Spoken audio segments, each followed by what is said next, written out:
Welcome, and thank you so much for clicking on my video. I gotta just hop right into things, get you guys some of those daily expected moves, and talk about this move coming because a stock market crash, a Black Monday, did not happen. So we are curling to the upside like the 30-minute was showing us in those shorter time frames. That 30-minute doing really well for us. So let's go over the 2-hour chart, but first get you guys some daily expected moves. 696.22 for the SPY to the upside. We have 689.24 to the downside for the SPY. Nice move, able to consolidate above the 5-day, and pop goes the weasel. We go right up above today's daily expected move. Very, very nice. So hopefully you have those. But the 2-hour chart, we want to just be aware that if this crosses down, things are still a little bit risky of seeing some kind of pullback, seeing some kind of divergence created. I mean, you can't ignore the fact that even though this has gone slightly positive, the 2-hour crossing down could be some risky business. Just like it was risky business right over here. You notice that the 2-hour chart was able to go positive in some way. And as it curls down, you just want to make sure to have that risk off for a moment because you don't know if that negative territory is really going to take over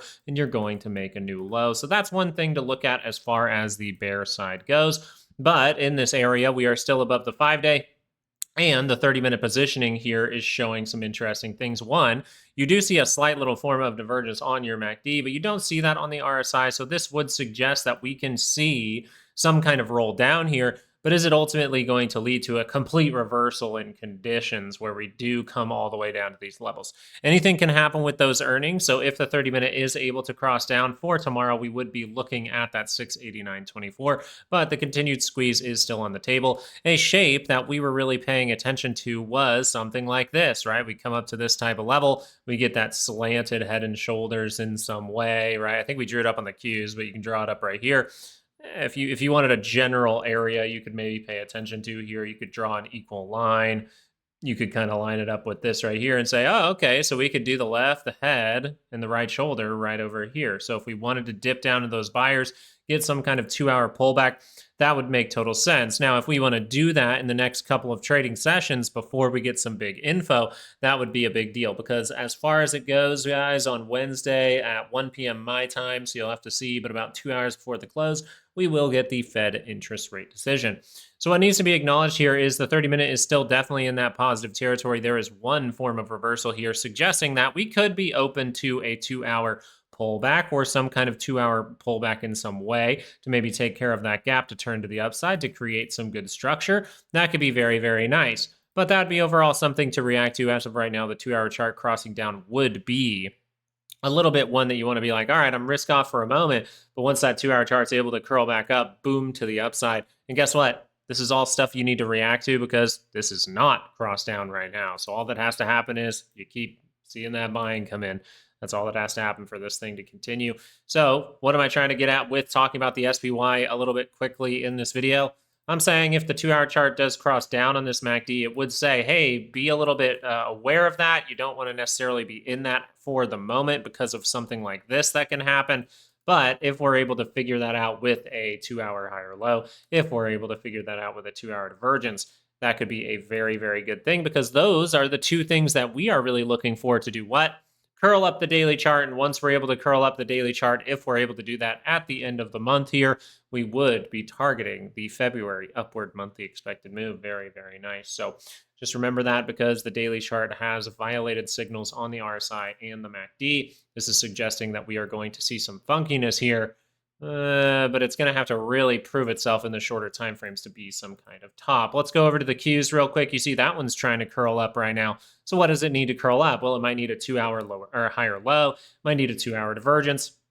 And as of right now, and since we drew it up on the Qs, it was very, very slanted. So the Qs, they do have some earnings and stuff like that this week. So 630.53 to the upside, 620.39 to the downside. We can easily see here that this is going positive, even more positive than the SPY, but you just still want to be aware. Here we failed to go positive, so it's not exactly the same example there. But you just want to be aware and be like, hey, if the 2 hours cross down, then my 2-hour swing trade to the upside is kind of going wrong at this point. So the 30-minute chart here, kind of flat here on your RSI, actual divergence there on your MACD. That is suggesting that we could be very aware of the 2-hour chart crossing down here. We can see a moment of weakness that maybe comes and takes care of a gap. Maybe even we dip a little bit lower towards that weekly expect move. We'll have to see what happens. But if we really look at this, we could shape up a nice little inverse head and shoulders, if you will. So I'm looking for that. I think that'd be very interesting. I'm being open to a higher low on the 2-hour, and I'm being open to a divergence on the 2-hour, or I'm being open to this thing continuing because it's been fantastic. Maybe we'll show off the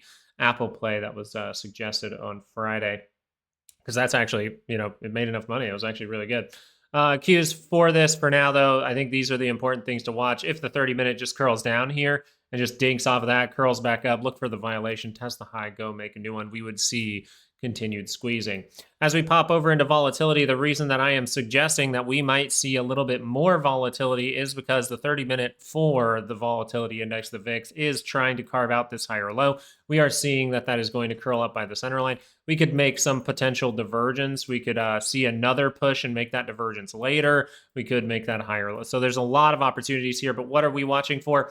We're watching for the 2-hour chart to get that bounce, just like we talked about for a bit of time now. We talked about it over here. We talked about it right down here. And now we talked about it when we came down to those levels, that the 2-hour chart could get a reaction. We would like to see a lower high from the 2-hour chart. We would like to see some kind of divergence, but as the MACD did go well negative here, we are looking for the lower high to roll, and that's when we might see a big squeeze to make our way to 1212. We will be aware of some sneaky things that could go on here, like a 2-hour divergence down in this area, but as of right now, the 2-hour lower high would really point towards the daily chart for volatility being able to curl down, just that pop and expiration with whatever excuse that they would like to give you. So very, very interesting there. Let's just go over Apple just for a split second. Now, Apple was something that I pointed out over on Patreon, and I don't remember if we talked about it in a YouTube video, but I was just pointing out the fact that there's this dramatic divergence here on the 2-hour chart. Now, earnings is coming up, right? I kind of didn't talk about that. Earnings is coming up. So if I take a trade on this,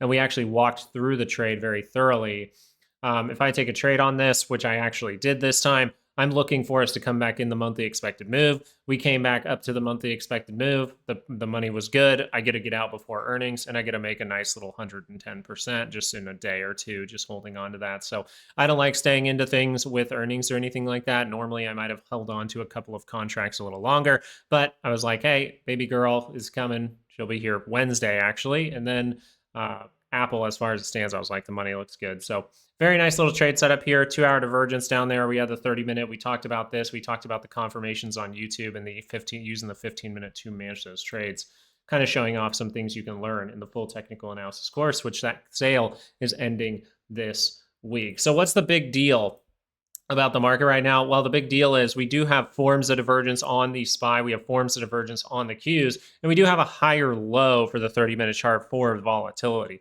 This is suggesting that we can see somewhat of maybe a pullback tomorrow to take care of this gap, but we can see a little bit more disruption if earnings wants to do that to you. But if we're able to carve out the 2-hour higher low, if we're able to carve out a 2-hour divergence, that would be a great hint and a great opportunity to potentially be in some kind of squeeze.